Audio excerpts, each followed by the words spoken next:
La sociedad de coste marginal cero, el Internet de las cosas, el procomún colaborativo y el eclipse del capitalismo. Escrito de Jeremy Rifkin. Epílogo. Un apunte personal. Aún no sé muy bien qué pensar sobre el final de la era capitalista.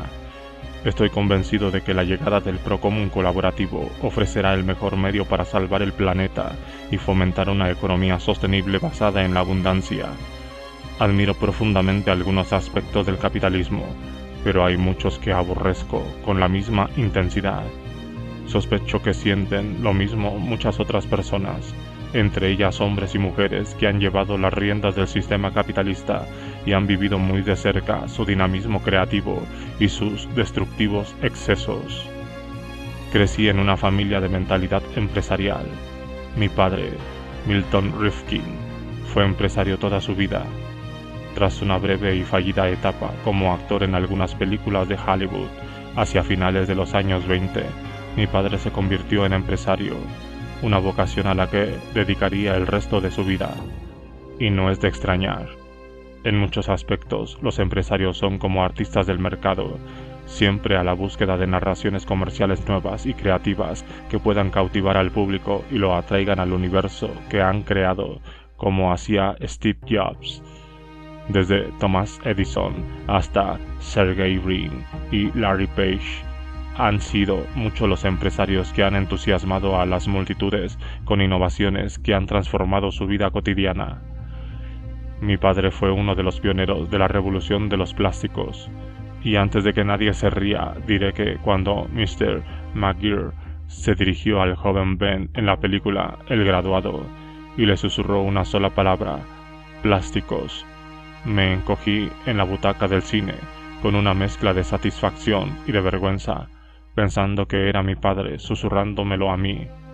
Mi padre se pasó años intentando atraerme al negocio familiar de los plásticos, revelándome el brillante futuro que esperaba a la humanidad en una sociedad envuelta en plástico, el material milagroso. Que yo sepa, mi padre fue uno de los primeros fabricantes que hicieron bolsas de plástico con polietileno a principios de la década de 1950, mientras que a los jóvenes de hoy les es imposible imaginar un mundo sin plástico. Entonces fue toda una novedad porque los envases y embalajes solían estar hechos de papel, cartón, lona, arpillera, metal, vidrio o madera. Recuerdo que mi padre hacía que nos sentáramos todos juntos a la diminuta mesa de la cocina mientras nos contaban sus ideas sobre los posibles usos de las bolsas de plástico. ¿Por qué no envolver con ellas los comestibles, los trajes de las lavanderías o los electrodomésticos de los grandes almacenes? Quizá fuimos la primera familia que envolvió con plástico todo el mobiliario. Aún puedo recordar la sensación pegajosa de aquellas fundas en los días calurosos de verano, cuando aún llevaba pantalones cortos y me dejaba caer en el sofá. El entusiasmo de mi padre era contagioso. Con su alma de actor envolvía a sus posibles compradores con sus argumentos y los convertía a la causa de un mundo transformado por el plástico. Durante sus casi 25 años como empresario en la industria del plástico, nunca oí hablar a mi padre de las recompensas económicas de su trabajo. Aunque estoy seguro de que las tenía muy presentes, estaba mucho más interesado en el juego empresarial en sí. Veía su actividad como algo creativo, más como un arte que como una industria. Su ambición era influir positivamente en la vida de la gente dándoles algo de sí mismo. Aunque su modesto empeño no se podía comparar al de los grandes gigantes empresariales que crearon la economía capitalista, las vidas de muchos innovadores e inventores han seguido un guión muy parecido. Con esto no quiero decir que los intereses pecuniarios no entren en juego, pero muchos empresarios que he conocido con los años están más motivados por el acto creativo que por el dólar todopoderoso. La obsesión crematística suele aparecer más adelante, cuando las empresas maduran, pasan a cotizar en bolsa y caen en manos de accionistas cuyo único interés es el rendimiento de su inversión. Hay innumerables historias de empresarios expulsados de sus propias empresas por directivos profesionales que habían contratado para que las empresas abandonaran su faceta creativa y pasaran a ser sociedades serias y solventes, un eufemismo que significa centrar más la atención en la rentabilidad. Naturalmente, en aquella época mi padre ni siquiera imaginaba que los millones de bolsas de plástico que vendía acabarían en vertederos y contaminarían el medio ambiente.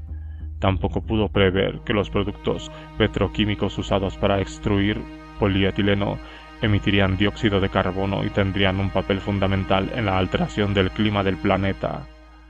Reflexionando sobre la carrera de mi padre, me ha quedado claro que, en el fondo, la mano invisible de la que habló Adam Smith hace 237 años en La riqueza de las naciones no es tan invisible. Es la iniciativa empresarial que llevó a mi padre y a muchos empresarios como él a innovar, a reducir costes marginales, a introducir servicios y productos más baratos en el mercado y a impulsar el crecimiento económico. Y esta iniciativa empresarial nos está llevando ahora a unos costes marginales casi nulos y a una nueva era económica de la historia donde más y más bienes y servicios serán casi gratuitos y se compartirán en un procomún colaborativo. Para quienes siempre han mirado con escepticismo los supuestos operativos de la oferta y la demanda de la mano invisible, la cercanía de una sociedad de coste marginal casi cero, el estado de máxima eficiencia, es una prueba visible de que el sistema descrito por Smith realmente funciona, aunque yo añadiría 4 salvedades. La primera es que la mano invisible solía ralentizarse o quedarse totalmente bloqueada durante largos periodos de tiempo a causa de la inevitable concentración de poder monopolístico que tanto ha frustrado la innovación en casi todos los sectores comerciales. En segundo lugar, la mano invisible ha hecho muy poco por garantizar que los aumentos de la productividad y de los beneficios se compartan con los trabajadores que han contribuido a ellos.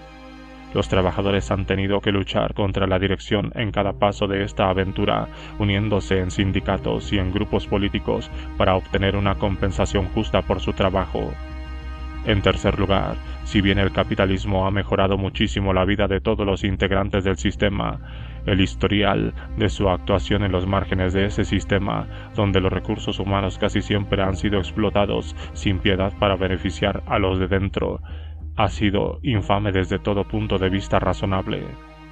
Y, en cuarto lugar, la lógica operativa de la oferta y la demanda de la mano invisible nunca se ha extendido más allá de los confines del mecanismo del mercado y, por lo tanto, nunca se ha hecho responsable de los daños que el sistema capitalista ha causado al medio ambiente del que ha extraído sus materias primas y en el que ha vertido sus residuos.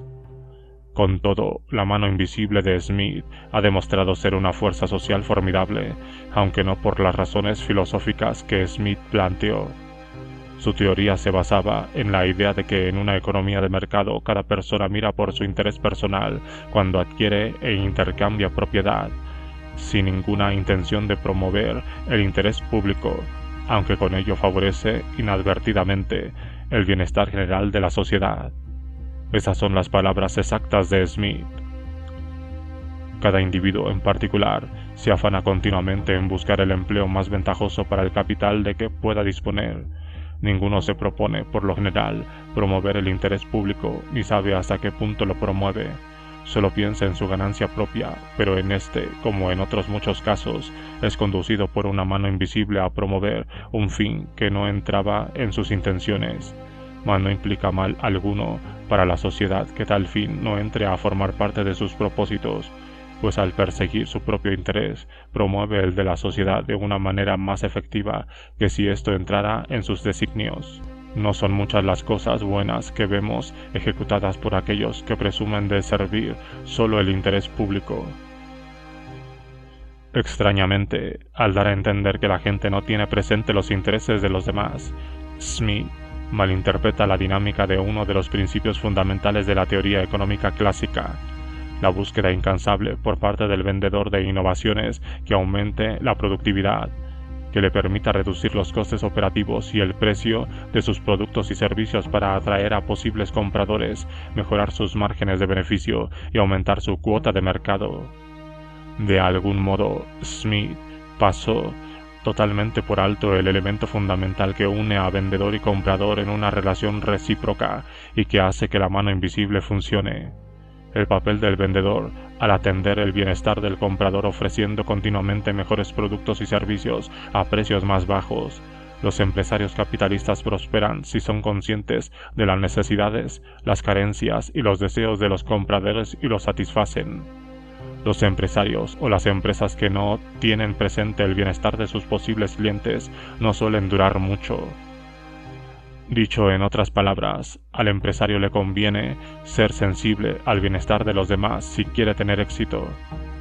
Henry Ford lo entendió y convirtió en la misión de su vida la creación de un automóvil barato y duradero que facilitara la vida de millones de personas poniéndolas al volante de su propio vehículo. También lo entendió Steve Jobs. Su gran pasión fue satisfacer las necesidades y aspiraciones de una población con mucha movilidad y conectada con todo el mundo ofreciéndoles las tecnologías de comunicación más avanzadas. Este papel dual consiste en buscar el interés personal y empresarial promoviendo el bienestar de los demás en el mercado, es lo que nos ha ido acercando cada vez más a una sociedad de coste marginal casi nulo. El hecho de aproximarse a unos costes marginales casi nulos y a unos bienes y servicios casi gratuitos no solo ha validado en parte la lógica operativa de la mano invisible, sino que, curiosamente, también ha validado el utilitarismo de David Hume, Jeremy Bentham y otros en defensa del capitalismo de mercado. Recordemos que, para Hume y Bentham, el intercambio de propiedad privada en el mercado es una convención puramente humana que no tiene ninguna base en la ley natural y se justifica porque es el mejor mecanismo para promover el bienestar general. ¿Estaban en lo cierto? Puesto que el mecanismo de mercado nos ha ayudado a acercarnos a unos costes marginales casi nulos y a la promesa de unos bienes y servicios casi gratuitos, lo que se considera el estado de eficiencia óptima para fomentar el bienestar general. La afirmación de Hume y Bentham de que el intercambio de propiedad privada en los mercados es el mejor medio para fomentar este bienestar general ha demostrado su valor utilitario. Lo irónico es que cuando se llega a un coste marginal casi nulo, los bienes y servicios se hacen casi gratuitos, los márgenes de beneficios se evaporan y el intercambio de propiedad privada en los mercados pierde su razón de ser. El mecanismo del mercado es cada vez más innecesario en un mundo de bienes y servicios casi gratuitos organizado en torno a una economía de la abundancia, y el capitalismo se contrae hasta ocupar un nicho del ámbito económico. Así pues, deberíamos decir que el utilitarismo de Hume y Bentham, ligado al intercambio y la acumulación de propiedad privada en el mercado del capitalismo, nunca pretendió ser una verdad eterna, sino solo una descripción concreta de las fuerzas económicas que acabarían conformando la primera y la segunda revoluciones industriales de los siglos XIX y XX. Sin duda, los economistas utilitarios del siglo XIX y sus seguidores del siglo XX se quedarían de piedra con solo pensar en la posibilidad de que la teoría que propugnaban siguiera su curso, pero no sin haber llevado antes a la sociedad a la cima de un orden económico nuevo, donde el bienestar general se fomenta mejor mediante iniciativas colaborativas que actúan en inmensos procomunes conectados en red en una economía social en constante evolución. Hay que reconocer que la idea misma de que un sistema económico organizado en torno a la escasez y los beneficios pudieran conducir a una economía de abundancia y de bienes y servicios casi gratuitos parece tan ilógica que es difícil de aceptar. Pero esto es lo que está sucediendo. Juzgar el sistema capitalista al final de su reinado no es fácil. El mercado capitalista no ha sido el salvador que anunciaban sus seguidores más fanáticos. Tampoco ha sido la encarnación del demonio, como nos advertían sus críticos más exaltados. Más bien ha sido el mecanismo más eficiente y ágil en una época dada para organizar una economía con unas matrices de energía y de comunicación y unas industrias que exigían grandes concentraciones de capital financiero para sustentar grandes empresas de integración vertical y las economías de escala que las acompañaban. Así pues, mientras celebro, no sin ciertas reservas, la iniciativa empresarial que sirvió de impulso a mi padre y a tantos otros, no lamento la desaparición del capitalismo. el nuevo empresariado social que anima a una generación inserta en redes colaborativas en un procomún y que es abrazado con la misma pasión que el empresariado comercial inserto en los mercados es de otra clase. El nuevo espíritu es menos autónomo y más interactivo, se ocupa menos de los propios intereses pecuniarios, está más comprometido con promover la calidad de vida, le interesa menos acumular capital de mercado que capital social, se ocupa menos de poseer y tener y más de acceder y compartir. Es menos explotador y se rige más por la sostenibilidad y la protección de los ecosistemas de la Tierra. Los nuevos empresarios sociales se guían menos por la mano invisible y más por la mano tendida. Son mucho menos utilitaristas y su compromiso empático es mucho mayor. Mientras que la lógica inherente a la mano invisible y al mecanismo de mercado nos ha ayudado a llegar a esta encrucijada decisiva en el camino hacia una sociedad de coste marginal casi nulo que ofrece la posibilidad de pasar de una economía basada en la escasez a una economía basada en una abundancia sostenible.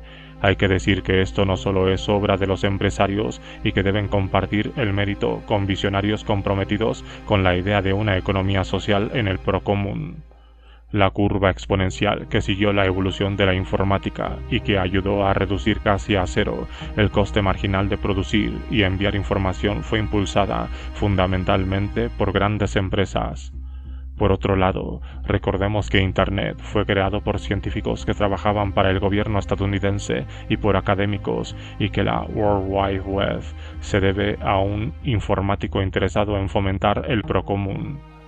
El sistema GPS, las pantallas táctiles y los asistentes personales que se activan por la voz como Siri, tecnologías esenciales para la inteligencia del iPhone, son el resultado de numerosas investigaciones financiadas con fondos públicos. Linux, Wikipedia y los MOOC se han inspirado en gran medida en la economía social, mientras que Facebook y Twitter son empresas comerciales cuyo éxito depende de crear procómunes sociales con la esperanza de obtener beneficios económicos. Los grandes avances en el campo de las energías renovables han surgido de laboratorios públicos y universitarios y de empresas privadas que actúan en el mercado. Del mismo modo, la revolución de la impresión 3D está siendo impulsada por Fab Labs, sin ánimo de lucro, y por empresas comerciales. La cuestión es que si bien la iniciativa empresarial del mercado contribuye a que los costes marginales se acerquen a cero y que los bienes y servicios sean casi gratuitos, lo hace sirviéndose de una infraestructura cuya existencia se debe a la creatividad del sector público, la economía social del procomún y el mercado. Las contribuciones de estos tres sectores indican que el nuevo paradigma económico seguirá siendo una iniciativa en la que participarán los tres, aunque es muy probable que a mediados del siglo el procomún defina gran parte de la vida económica de la sociedad. Quisiera dirigir mis comentarios finales a quienes están inmersos en el sistema capitalista y temen que la proximidad de una sociedad de coste marginal casi nulo augure su ruina. Las economías nunca son estáticas. Seguirán evolucionando y, en ocasiones, adoptarán formas totalmente nuevas. Del mismo modo, las empresas comerciales van y vienen siguiendo los cambios de la economía. Peter Singer, de la Mid Sloan School of Management, señala que la vida media de una empresa de la lista Fortune 500 solo es de unos 30 años. En efecto, de los 500 empresas más grandes que entraron en la primera lista Fortune de 1955, solo quedaban 71 en 2012. No se trata de que un día nos despertemos y veamos que, de la noche a la mañana, el antiguo orden económico ha sido sustituido por un régimen nuevo. Recordemos que la segunda revolución industrial nació en la década de 1890, cuando la primera revolución industrial se hallaba en su auge, y que evolucionó en paralelo a ella durante otro medio siglo hasta que se acabó convirtiendo en la fuerza económica dominante. En aquella larga transición, muchas industrias y empresas de la primera revolución industrial se fueron marchitando hasta desaparecer, pero no todas sucumbieron. Sobrevivieron las que se reinventaron y hallaron el equilibrio adecuado para actuar a caballo entre las dos eras y fueron abandonando el modelo antiguo y adoptando el nuevo con cautela. Muchas empresas que nacieron entonces supieron aprovechar las nuevas oportunidades que trajo la segunda revolución industrial y ocuparon con rapidez el resto del tablero. Del mismo modo, hoy hay muchas empresas de la segunda revolución industrial que se hallan frente a una oportunidad semejante. Algunas ya se han subido al tren de la tercera revolución industrial, incorporando a su oferta los nuevos servicios y modelos de negocio y afrontando esta transición con estrategias para seguir el ritmo del cambio de paradigma hacia una economía híbrida entre el procomún colaborativo y el mercado capitalista convencional. Las poderosas fuerzas sociales desatadas por la naciente sociedad de coste marginal cercano a cero son disruptivas y liberadoras al mismo tiempo. Es muy improbable que se puedan detener o invertir. La transición de la era capitalista a la edad colaborativa va cobrando impulso en todo el mundo, y es de esperar que lo haga a tiempo de restablecer la biosfera y de crear una economía global más justa, más humanizada y más sostenible para todos los seres humanos de la Tierra en la primera mitad del siglo XXI.